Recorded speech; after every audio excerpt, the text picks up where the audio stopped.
Maka sekali lagi saya ingin menyampaikan bahwa ritual-ritual yang kita bangun dengan megah, jika salah paham, itu bisa jadi seperti membangun gedung tetapi di atas pasir. Gedungnya bisa besar loh gitu. Tapi kalau sedikit saja ada air bah itu ya, maka bangunannya juga akan bah itu. Yang namanya ritual itu juga seperti balon kan, semakin ditiup semakin besar itu, dan itu semakin indah.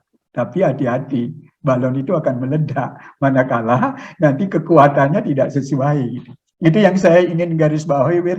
Saya bersyukur sebagai umat Hindu yang dilahirkan di Bali ini diberikan berbagai simbolik, dan saya berusaha mencari di balik itu ada apa gitu. Dan itulah yang perlu diwacanakan, disampaikan. Biar kita bangga sebagai umat Hindu, bangganya karena pemahaman. Bukan bangganya karena mulai itu gitu kan.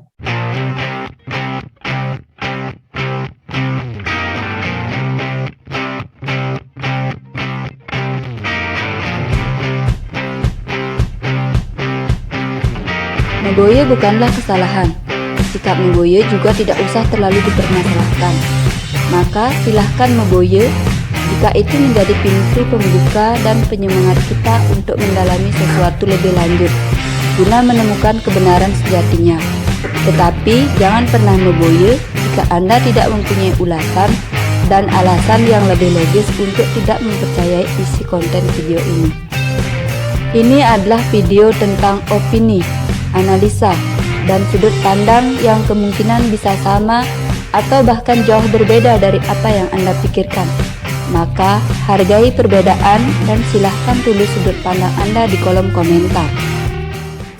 Gitu kan? Dan manah ini jika diasah maka dia menjadi idep gitu. Nah, kalau kita perhatikan idep itulah yang kita sebut akal budi. Makanya kita di Bali ini memiliki tumpak landep kan gitu, supaya mempertajam akal budi kita menjadi seorang lugdake yang setiap saat mengasah panahnya itu gitu. Dan lugdake sendiri datang ke hutan itu dia berburu, yang diburu itu binatang, nama lainnya sato. Maka yang perlu kita gali sekarang adalah bagaimana menjadikan Siwaratri itu sebagai momen untuk semakin menyadari akan diri kita. Potensi yang saya sebutkan tadi itu supaya bisa dimanfaatkan dengan sebaik-baiknya, bukan menjadikan yang namanya kecantikan, kekayaan, kelahiran darah birunya itu gitu kan, justru semakin menjerumuskan kita. Itulah yang ditakuti oleh seorang lugdake. Silakan, Wid. Oke, menarik sekali ini pemahaman yang bagi yang pribadi mind blowing sekali. Itu berarti selama ini ada keterkaitan mungkin para leluhur kita mengkonsep Siwalatri itu di malam tergelap Sasih Kep itu ada hubungannya dengan kegelapan Sakti Timiri yang ada dalam diri kita masing-masing. Ini yang menarik, Wir. Ini yang menarik untuk saya sampaikan.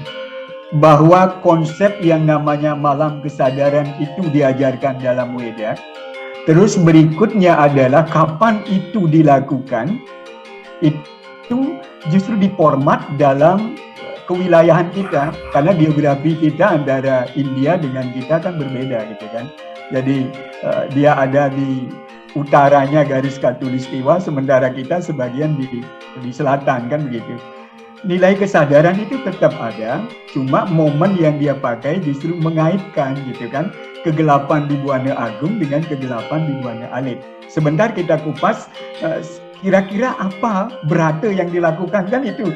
Karena selama ini kita mengatakan beratanya itu cuma megadang saja gitu. Nanti dikalahkan oleh bebotoh meceki gitu. Kalau orang meceki 2 hari katanya kuat gitu kan. Karena kesenangannya itu gitu kan.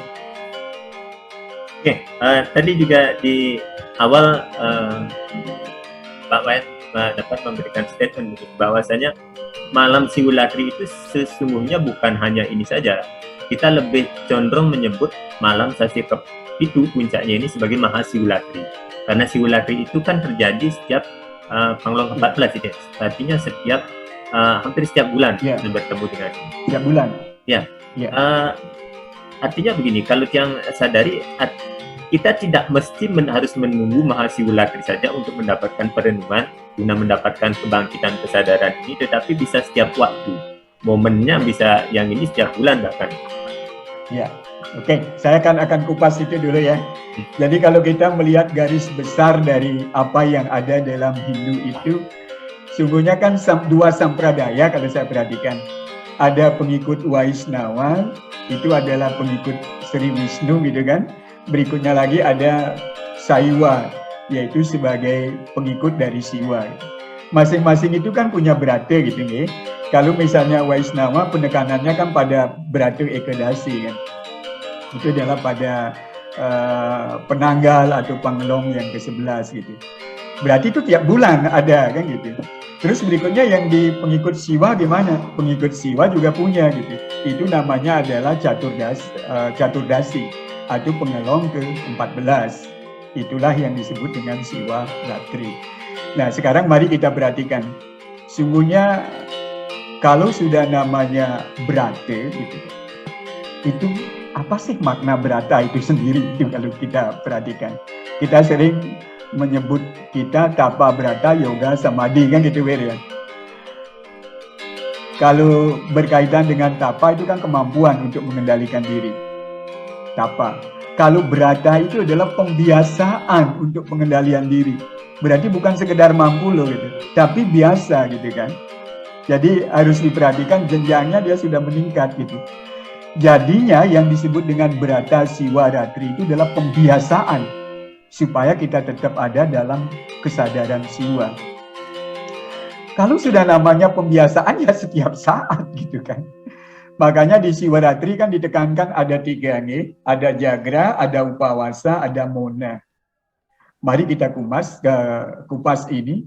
Jagra brata, Upawasa brata, Mona juga brata. Jagra itu kalau diartikan awalnya memang dia dalam melek, tidak tidur. Tidak tidur itulah yang saya garis bawahi tadi, itu menyatakan bahwa kita sadar akan diri kita. Makanya disebut yang matutur ikang atmo rijatinya. Itu artinya menyadari akan atma dirinya sendiri gitu. Sehingga kesadaran yang dituntut itu adalah kesadaran jiwa, kesadaran atma.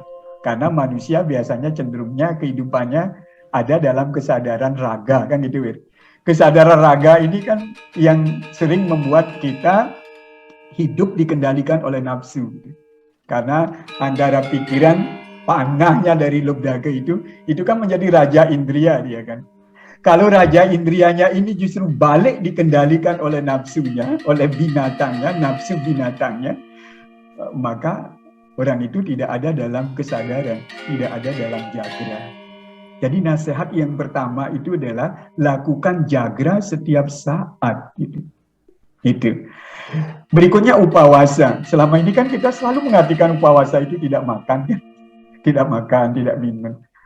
Upawasa. Upa itu kan maknanya mendekat. Wasa itu artinya yang menguasai. Dalam hal ini kan Tuhan. Berarti kalau begitu, upawasa maknanya kan semakin mendekatkan diri kita kepada Tuhan gitu kan. Dan orang yang bisa mendekatkan diri kepada Tuhan itu manakala dia mampu mengendalikan dirinya. Karena di situ ada ajaran dengan upawasa, kita ingin membangun harmoni dengan Tuhan kan gitu. Kita semakin dekat dengan Tuhan, membangun harmoni dengan Tuhan. Terus, kapan kita bisa membangun harmoni dengan Tuhan? Manakala kita mampu membangun harmoni dengan diri kita gitu. Dan harmoni dengan diri itu hanya bisa dicapai manakala kita berusaha mengendalikan diri kita. Makanya kalau saya ingin harmonis gitu, maka 2 kata di depan itu harus dikendalikan. Saya ingin harmonis. Saya, aku, ego, ahamkara. Manakala ahamkara kita masih berkuasa, ya tidak mungkin harmonis. Yang kedua, ingin. Ingin itu kan kama. Gitu. Kalau kamanya juga keinginannya banyak, itu juga menjadi modal neraka katanya. Tidak mungkin mencapai harmonis. Jadinya, kalau kita ingin semakin berusaha menyadari diri kita, tampaknya 2 kata itu yang perlu kita kendalikan, yaitu ego kita, dan yang kedua adalah nafsu atau keinginan kita. Dan terakhirnya, mona kan. Mona itu artinya kan tidak berbicara gitu kan. Tapi yang perlu dipikirkan bahwa kata-kata ini gitu kan, kalau di Niti Sastra disebut sebagai bisa sumbernya kebahagiaan gitu kan, bisa sumbernya derita, bisa mendatangkan teman, bisa mendatangkan musuh. Makanya kita tidak cukup berbicara keluar, tetapi juga adalah berbicara ke dalam. Karena monobrata itu sebenarnya berbicara juga, tapi berbicara ke dalam, gitu kan? Itu adalah karena pada saat kita melakukan silent is God, gitu kan? Itu adalah komunikasi ke dalam diri kita, melakukan refleksi diri kita. Dan orang-orang zaman Kali Yuga sekarang itu kan lebih dulu bertindak baru berpikir gitu. Apa yang dia terjadi di media sosial kan sering begitu. Bertindak dulu dengan jempolnya gitu, pikirannya belakangan. Nah, itu yang jadi masalah gitu. Makanya Tribrata ini mengajarkan pada kita berusaha mengendalikan bahwa satu, kita harus tetap ada dalam kesadaran diri kita. Jagra atma, bukan jagranya badan. Yang kedua, berusaha mendekatkan diri dengan Sang Penguasa, Tuhan itu sendiri, dengan mengendalikan diri. Dan terakhir adalah bagaimana mengatur supaya ada upaya untuk melakukan komunikasi ke dalam gitu. Orang biasa menyebut merenung. Cuma orang Kali Yuga ini merenungnya sedikit, berhitungnya banyak. Itu masalahnya gitu. Silakan, Will.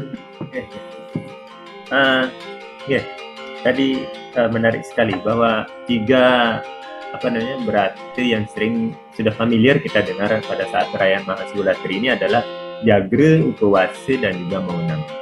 Saya juga sering berpikir dulu waktu masih di sekolah itu, Maunam, kalau saya tidak bicara kok susah sekali. Mulut mungkin bisa direm untuk tidak bicara, tetapi pikiran terus berbicara dari dalam dirinya sendiri. Jadi mungkin dikatakan untuk berbicara keluar supaya kadang kita keceplosan, tidak bisa mengerem seperti tadi dibilang di media sosial, sudah terpancing oleh berita-berita tersebut, akhirnya kita sudah langsung berkomentar tanpa berpikir terlebih dahulu. Upawasa juga. Jadi tadi dikatakan bahwa kalau menyimak kajian sastra ini, jadi sesungguhnya Lubdaka itu adalah gambaran atau cerminan dari kita sendiri ya. Sebenarnya kita lah Lubdaka itu yang sedang mencari, seperti tadi dikatakan bahwa hewan-hewan buruannya itu berupa aswa atau asti yang disinergikan dengan kata astiti bakti, pesadawarahe, kewarenugrahe, dan juga wiagra puncak. Jadi kalau mengingat bahwa kita sendiri adalah Lubdaka itu, tadi juga dikatakan tahapan-tahapan ini mestinya bisa kita lakukan not only today, tidak hanya hari ini di Mahasiwalatri, tapi juga menjadi sebuah kesadaran setiap hari. Nah, kira-kira trik apa ya yang bisa dipakai untuk mencapai realisasi kesadaran diri ini agar kita bisa ingat sewaktu-waktu bahwa tentang seperti tadi dibilang bahwa kelahiran kita kembali kan dituntut karena tarikan karma masa lalu, ada hutang yang masih belum kita selesaikan di sini, dan harus remedi pelajaran karma dan pengalaman rasa ini bisa diselesaikan dengan baik. Untuk mengingatkan diri, terutama pada saat ini, pada saat perayaan-perayaan, momen ini kan dikatakan sebagai waktu untuk mengingatkan juga. Tetapi untuk kesehariannya di luar perayaan Mahasiwalatri ini, menurut Pak Wayan, apa trik-trik kita selaku spiritual seeker lah? Kalau yang perhatikan begini, bahwa yang namanya ritual itu sungguhnya kan dia punya momen-momen untuk mengingatkan kita. Dan pertama, saya setuju dengan yang Wiri sampaikan bahwa Lubdaka itu adalah diri kita gitu. Sama seperti kita perhatikan bahwa Lubdaka itu diri kita. Semua orang mesti menyadari di situ. Bagaimana sekarang yang namanya Lubdaka sedemikian dekat dengan Siwa gitu kan. Karena sesungguhnya kan Siwa dekat dengan seluruh ciptaannya. Cuma permasalahannya kan kita yang sering tidak merasa dekat, kan itu menjadi permasalahan gitu. Makanya di situ Upawasa penekanannya bahwa kita berusaha mendekatkan kepada beliau. Nah, sekarang yang perlu kita perhatikan, karena kita berbicara menjadikan nilai-nilai Siwaratri ini dalam keseharian kita, Maka mari kita mulai dulu dengan pertama membuka kesadaran akan diri bahwa diri kita yang sesungguhnya adalah bukan badan ini. Itu dulu pertama. Karena apa yang bisa kita tatap, katakanlah saya, yang bisa dilihat ini kepala si J kan, yang berbicara mulutnya si J, yang bergerak-gerak tangannya si J. Si J-nya sendiri kan tidak diketahui kan siapa dia. Itulah yang perlu dicari. Apapun pendidikan kita, katanya sarwa sastra prayojanam atma darsanam. Kita boleh belajar ilmu apa saja kok itu. Tapi pada akhirnya ilmu yang kita miliki itu haruslah semakin menyadarkan diri kita bahwa diri kita yang sungguhnya adalah atma. Gitu kan? Jadi itu dulu yang pertama diajarkan gitu. Bahwa hakikat diri kita bukan badan. Hakikat diri kita adalah atma. Itu dulu. Nah, kalau sudah bisa memandang bahwa semua orang-orang itu juga atma, gitu kan, tentu akan muncul adalah cinta kasih kita. Makanya kalau kita lihat di lontar Agastya Parwa, kalau kita ingin menyatu dengan siwa itu sendiri, karena di sini ceritanya kan berkaitan dengan siwa gitu. Ada 3 langkah yang perlu dilakukan gitu. 3 langkah yang dilakukan di tahap pertama itu disebut tapa, pengendalian diri. Nah, apa yang saya sampaikan tadi dengan model upawasa itu kan juga pengendalian diri. Jadi semua orang harus, yang membedakan diri kita dengan binatang yang sesungguhnya itu kan kemampuan kita mengendalikan diri kan, Wir kan? Makanya kalau manusia tidak mampu mengendalikan diri katanya lebih berbahaya kan dari binatang itu. Oleh karena itulah kita sekarang harus bisa membedakan diri kita bahwa kita ini walaupun banyak menyebut homo kan, ada homo sapien gitu kan. Jadi banyak homo gitu. Jadinya jangan sampai kita jatuh ke tingkat kebinatangan itu gitu. Ini yang perlu kita di tahap pertama dulu gitu. Tapa. Sudah tapa, berikutnya disebut yadnya katanya. Tapa yadnya. Yadnya itu maknanya apa sih gitu kan? Mengubah sesuatu yang sebelumnya tidak berguna menjadi lebih berguna. Makanya di dalam Yajurveda diberikan contoh bahwa yadnya yang utama itu dilakukan oleh tumbuh-tumbuhan. Mengapa? Karena tumbuh-tumbuhan bisa mengubah sesuatu yang semula tidak berguna. Misalnya katakanlah sat-sat hara yang ada di dalam tanah, karbon dioksida dari udara yang menyebabkan panas bumi sekarang kan. Tapi berikutnya itu digabungkan oleh tumbuh-tumbuhan dengan bantuan sinar matahari. Ternyata apa? Dia berubah menjadi makanan yang menyebabkan kita bisa hidup kan. Saking utamanya yang dilakukan oleh tumbuh-tumbuhan, ternyata limbah yang dihasilkannya pun juga luar biasa gitu. Kenapa? Karena limbahnya adalah berupa oksigen gitu. Hanya dengan oksigen itu kita semuanya bisa hidup gitu. Barangkali berbeda dengan yadnya yang kita lakukan. Limbah yadnya kita ya sama saja dengan limbah-limbah yang lain gitu. Berarti kalau begitu keutamaan yadnya yang kita lakukan tidak ada apa-apanya dibandingkan dengan tumbuhan gitu. Maka disitulah mari kita garis bawahi. Yadnya itu adalah mengubah sesuatu yang sebelumnya kurang berharga menjadi lebih berharga. Jadi nilainya ditingkatkan. Itulah yadnya. Dan itu hanya bisa dilakukan kan oleh orang yang mampu mengendalikan dirinya gitu kan. Dan terakhirnya adalah disebut dengan kirti atau sewa atau pelayanan. Dan Hindu itu kan menyampaikan ternyata puncak pencarian kita sesungguhnya kan menjadi pelayan ya Wir.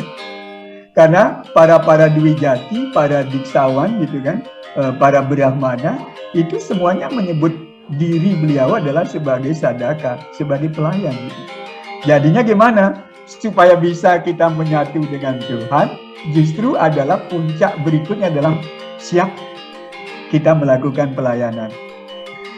Nah, berarti yang perlu kita lakukan sekarang supaya bisa nilai-nilai kesiwaratrian itu semakin muncul dalam diri kita, berarti kita harus semakin menyadari bahwa yang membedakan saya dengan binatang itu adalah kemampuan mengendalikan diri. Itu dulu pertama.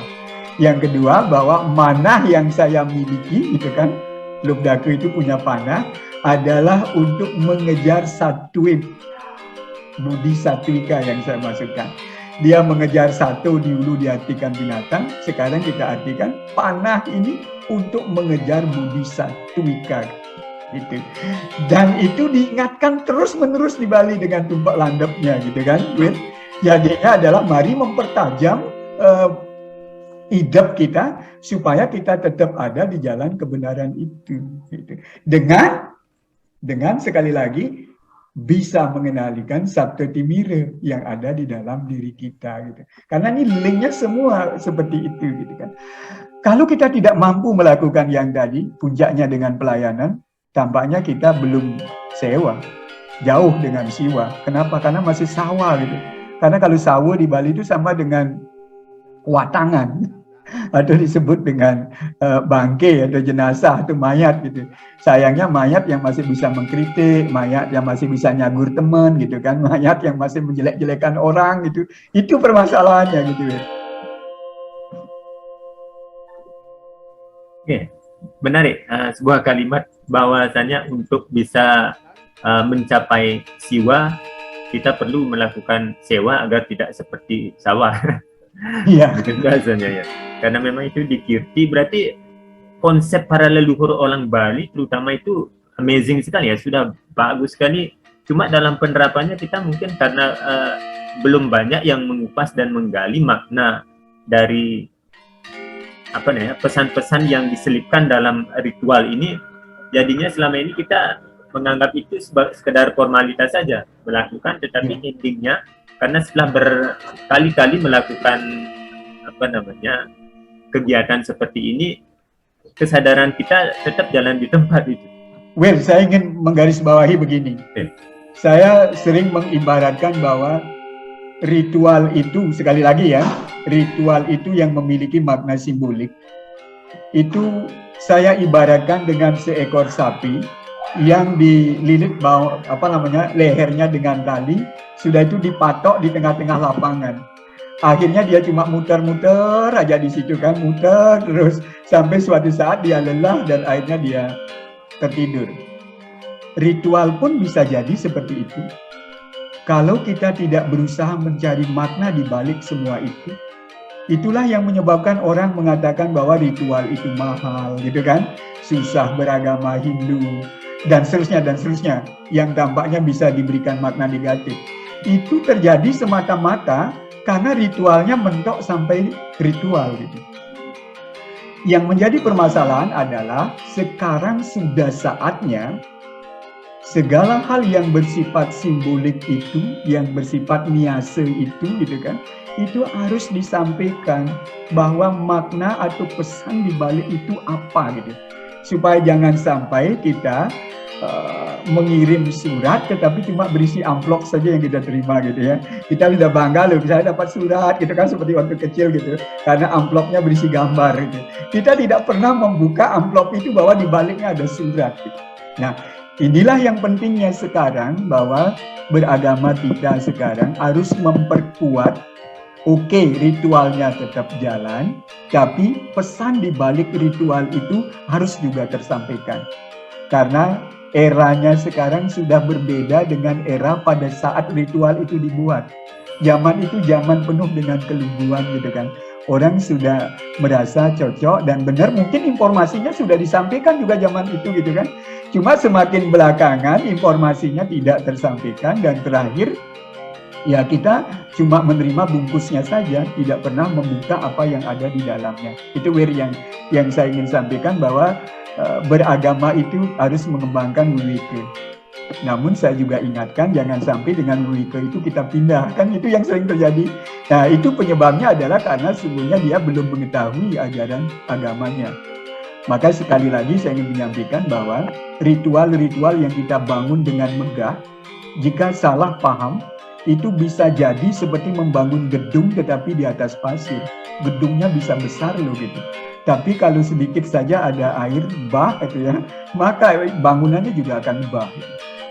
Yang namanya ritual itu juga seperti balon kan, semakin ditiup semakin besar itu, dan itu semakin indah. Tapi hati-hati, balon itu akan meledak manakala nanti kekuatannya tidak sesuai, gitu. Itu yang saya ingin garis bawahi, Wir. Saya bersyukur sebagai umat Hindu yang dilahirkan di Bali ini diberikan berbagai simbolik, dan saya berusaha mencari di balik itu ada apa gitu. Dan itulah yang perlu diwacanakan, disampaikan. Biar kita bangga sebagai umat Hindu, bangganya karena pemahaman, bukan bangganya karena mulek itu gitu kan. Silakan. Oke, yang pribadi merasakan hal ini juga. Kalau kita pikir-pikir bahwa kekayaan apa yang sudah diwariskan oleh para leluhur ketua Bali zaman dulu itu, ketika saya coba merenungi dalam sekali pemaknaannya, sesuatu yang kaya sekali pemahaman, itu sangat bersesuaian, selaras dengan ajaran-ajaran Weda yang selama ini mungkin beberapa hal yang sudah sempat saya baca itu menandakan apa ya, betapa tingkat intelektual orang tua kita zaman dulu di tetua Bali itu sudah bagus sekali. Hanya saja kita sebagai generasi penerusnya, saya pribadi merasa sedih juga ketika setelah usia segini baru bisa menangkap makna-makna yang disembunyikan pesan-pesan leluhur yang ada di dalamnya tersebut. Kembali ke itu, Pak, tadi dikatakan bahwa dalam cerita Lumdake itu kan dia karena menakuti, takut nanti dia jatuh, kan itu diibaratkan dengan jatuh kesadaran jatuh lagi ke tingkat yang lebih rendah. Dia sambil bergadang lalu memetik daun bilwa yang mengenai Siwa Lindang. Kita kaitkan dengan acara japa, dengan kegiatan atau prosesi mengucapkan nama-nama suci Tuhan, khususnya pada waktu itu adalah nama agung dari Pancaksara, nama Siwa. Ada sebuah pertanyaan ini pernah saya dengar. Kenapa harus melantunkan nama-nama suci Tuhan itu jadi prasyarat seseorang bisa dimurnikan? Seolah-olah Tuhan itu gila pujian itu. Sehingga baru dipuji namanya, diagung-agungkan, nanti ketika mati dapat surat sakti supaya tidak diambil oleh Dewa Yama dengan surat itu. Kira-kira bagaimana? Itu seperti tombok-tombokan ya. Jadi ngajum-ngajum dulu gitu ya. Sebuah ritual nanti akan diartikan begitu ya, seolah-olah bisa ditombok di alam sana gitu kan. Tapi sungguhnya kan bukan itu yang dimaksudkan. Karena kalau kita menyebut nama beliau, itu kan ada nama dan rupa gitu kan. Setidaknya pikiran kita sudah mengarahkan menuju kesucian Tuhan kan. Karena perubahan itu kan diawali dari pikiran gitu kan. Dari pikiranlah yang kemudian memunculkan keucapan. Jika ini bisa konsisten pikiran, ucapan, nanti kan akan mempengaruhi perbuatan kan gitu. Jangan sampai menyebut nama Tuhan tetapi dengan menyakiti orang lain gitu. Itu kan sering kita mendengar di tempat lain ya gitu ya. Menyebut nama Tuhan tapi menyiksa orang gitu. Di Hindu kan mungkin tidak akan pernah ya kita mendengar Om Swastiastu sambil nyagur orang, kan rasanya nggak mungkin gitu ya. Kalau terjadi seperti itu kelainan gitu kan. Jadinya awali dari pikiran gitu kan, ditekankan. Yang penting juga perlu diambil sekarang begini Wir, ini ke depan barangkali yang perlu dipikirkan adalah kalau kita memang bisa menerima diri kita dulu sebagai pemuja Tuhan, sebagai Lumdake, mungkin Lumdake muda lah, gitu. Ya tidak nyebut tua dulu, Lumdake muda gitu. Mari belajar dari keluarga Siwa gitu kan, Siwa Gotra itu. Karena Siwa Gotra itu sudah memberikan contoh bagaimana kita mesti bisa menerima perbedaan-perbedaan itu sebagai sesuatu yang memang dikehendaki oleh Dewa Siwa. Terpikir atau tidak gitu ya, yang namanya keluarga Siwa itu adalah keluarga yang berbineka tapi tunggal ika gitu. Kenapa? Karena yang namanya keluarga Siwa dengan Dewi Parwatinya, beliau punya yang namanya wahana dari beliau itu kan berupa singa ya. Sementara Dewa Siwa punya wahana sapi. Coba bayangkan tuh, ada sapi, ada singa gitu. Itu kan karakter yang jauh berbeda itu gitu. Belum lagi kalau kita lihat misalnya pada putra-putra beliau gitu kan. Misalnya muncul yang namanya Ganesha gitu kan. Kendaraannya kok kecil banget ya. Itu bawa tikus gitu. Berikutnya lagi di leher dari Dewa Siwa ada yang namanya ular itu. Nah itu tikus dan ular itu kan makanannya tikusnya. Belum lagi nanti Kartike, dia membawa yang namanya beliau kan dengan burung meraknya itu gitu kan. Burung merak kan nanti juga akan memakan ular itu. Tapi apa yang terjadi dalam keluarga Siwa? Perbedaan-perbedaan karakter itu kok imut-imut semua ya. Semuanya bisa disatukan gitu.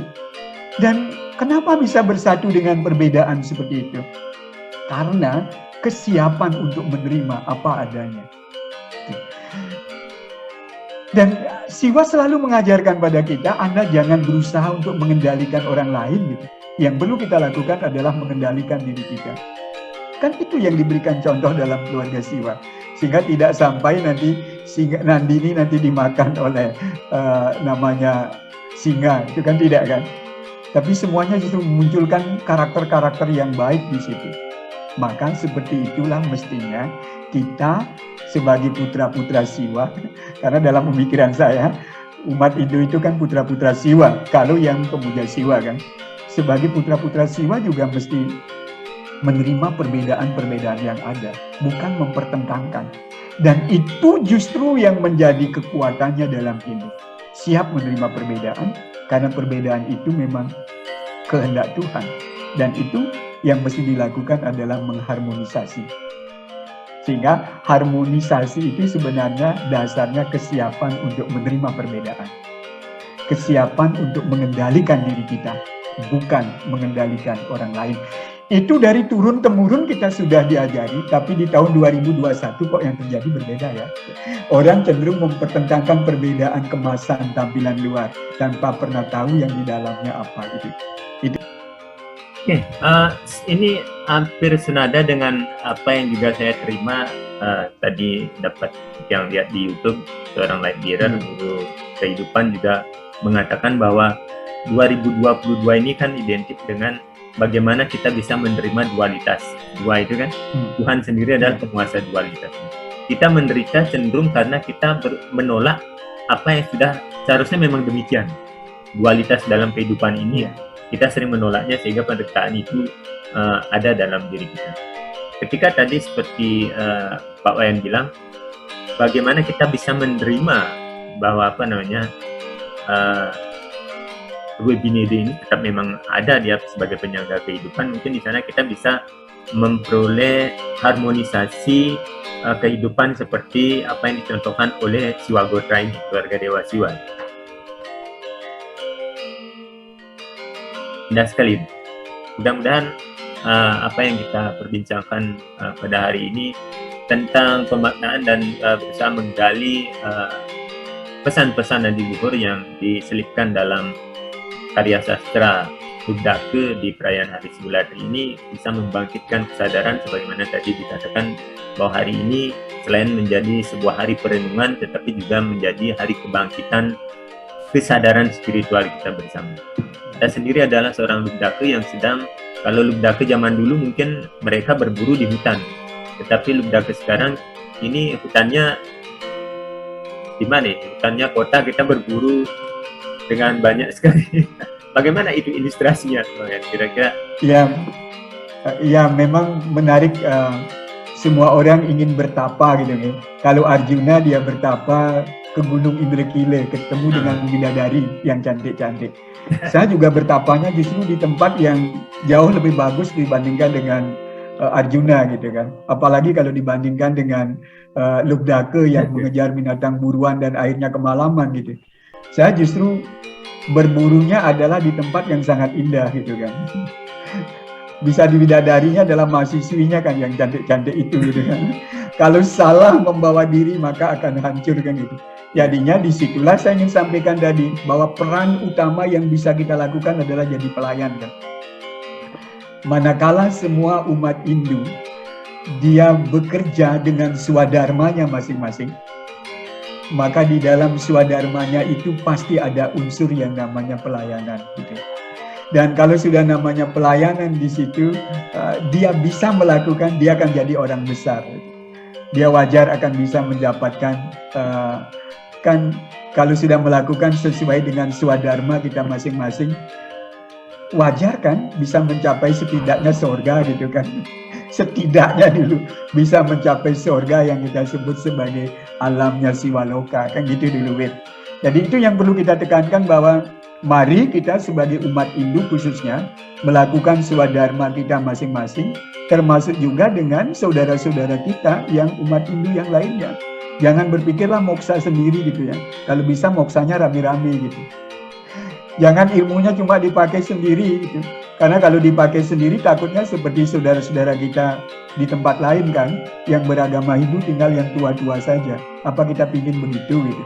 Maka dari situ tampaknya adalah perlu kita melakukan pembinaan terhadap adik-adik kita. Tentu dengan memberikan contoh yang baik gitu. Mari membuat Hindu menjadi Hindu yang ramah-ramah. Bukan Hindu yang marah-marah. Gitu. Jadinya apa? Nilai-nilai Siwaratri ini mestinya diwujudkan sebagai brata. Artinya adalah diwujudkan dalam kehidupan keseharian kita. Itu Win. Oke, saya kira kita sudah semua yang fokus mendengarkan perbincangan ini, kita bisa menangkap intinya bahwasanya momen perayaan Siwaratri ini mari kita jadikan perenungan bagi setiap jiwa. Kita adalah jiwa, bagaimana kita menjaga harmonisasi agar kita bisa memperoleh, karena hampir semua agama, semua keyakinan itu menginginkan kita kembali kepada sang sumber, seperti Salmon yang kembali kepada asal dari mana mereka pernah. Sangkan Paraning Madi kan gitu. Oke, kita juga kalau khususnya bagi penganut sekte Siwaisme, kalau kita menganggap Siwa sebagai sumber, tentu kita juga harus bagaimana mencontoh teladan yang telah diberikan oleh Dewa Siwa itu sendiri dalam keluarganya. Dan tadi sudah dijelaskan secara panjang lebar trik-trik atau langkah-langkah yang bisa kita pakai, kita praktekkan dalam kehidupan sehari-hari sebagai ludaku-ludaku modern di zaman kali ini, sehingga nantinya kita bisa menjadi pribadi yang lebih elegan, lebih anggun, bermanfaat bagi semesta. Kehadiran kita justru memberi kesejukan dan kedamaian bagi orang lain, bukan sebaliknya. Kira-kira demikian dulu perbincangan kita kali ini dengan Bapak Wayan Sudje. Nanti kita coba sambung dengan topik-topik lain yang lebih hangat lagi. Dalam rangka kita juga punya program, yakni membangun citra Hindu. Bagaimana Hindu kedepannya itu memberi citra yang positif. Orang tahu bahwa Hindu itu kaya dengan khasana yang perlu digali, dan kekayaan itu bisa dimanfaatkan bagi kebaikan semesta. Kira-kira demikian Pak En untuk hari ini. Kita sudahi dulu. Semoga kedamaian dan kebaikan selalu datang dari segala arah. Om Barca tetap yang berkata. Kita akhiri dengan para pesanti. Om Santi. Om Santi.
Namah Shivaya.